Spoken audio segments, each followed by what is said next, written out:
আগামী 5ই March Medinipur collegiate ময়দানে সভা করবেন রাজ্যের মুখ্যমন্ত্রী তথা তৃণমূল নেত্রী মমতা বন্দ্যোপাধ্যায়। সেই সভাকে সফল করতে শুক্রবার মেদিনীপুর সাংগঠনিক জেলা তৃণমূল কার্যালয়ে তৃণমূল, যুব তৃণমূল, মহিলা তৃণমূল নেতৃত্ব সহ তৃণমূলের শিক্ষক, শ্রমিক সংগঠনের নেতৃত্বদের নিয়ে বৈঠক অনুষ্ঠিত হয়। এই বৈঠকে উপস্থিত ছিলেন রাজ্যের মন্ত্রী মানস ভূঁইয়া, মেদিনীপুর ও ঘাটাল সাংগঠনিক জেলা তৃণমূল সভাপতি সুজয় হাজরা ও আশিস হুদাইত, জেলা যুব তৃণমূল সভাপতি নির্মাল্য চক্রবর্তী সহ অন্যান্যরা। বৈঠক শেষে সাংবাদিকদের মুখোমুখি হয়ে মন্ত্রী মানস ভূঁইয়া বলেন, আগামী 5ই মার্চ বর্তমান রাজনৈতিক পরিস্থিতিতে দাঁড়িয়ে মেদিনীপুরের সভা থেকে নেত্রী মমতা বন্দ্যোপাধ্যায় কি বার্তা দেন তা শোনার জন্য লক্ষাধিক মানুষের জনসমুদ্রের রূপ নেবে সভাস্থল। প্রসঙ্গত, আগামী 5ই মার্চ মমতা বন্দ্যোপাধ্যায়ের সভাকে কেন্দ্র করে ইতিমধ্যেই সেজে উঠতে শুরু করেছে মেদিনীপুর কলেজিয়েট ময়দান।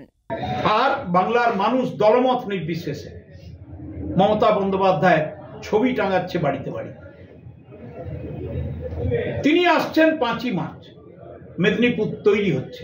আজকে আমরা বসেছিলাম আমাদের সহকর্মীদের নিয়ে, ব্লক সভাপতি, পঞ্চায়েত সমিতির সভাপতি, জেলা পরিষদের মেম্বাররা, কর্মাধ্যক্ষরা, সভানেত্রী প্রতিভা, দুই দিকের সভাপতি সুজয় বাবু আমার মিদনাপুর, আশিস বাবু ঘাটাল সাংগঠনিক জেলা, যুব তৃণমূলের নেতৃবৃন্দ নির্মাল্য, সৌরভ, মহিলা তৃণমূলের নেতৃবৃন্দ মামনি, আমার তনয়া, আইএনটিটিউসির নেতৃবৃন্দ সনাতন বেরা, গোপাল খাটুয়া, আদিবাসী, সংখ্যালঘু, শিক্ষক, সরকারি কর্মচারী ফেডারেশন, সবাই মিলে আমরা শপথ নিয়েছি মেদিনীপুর কলেজিয়েট কলেজ মাঠটিকে সেদিন আমরা উত্তাল তরঙ্গের মতো আছড়ে পড়বে মানুষের ঝড়, মানুষের স্রোত।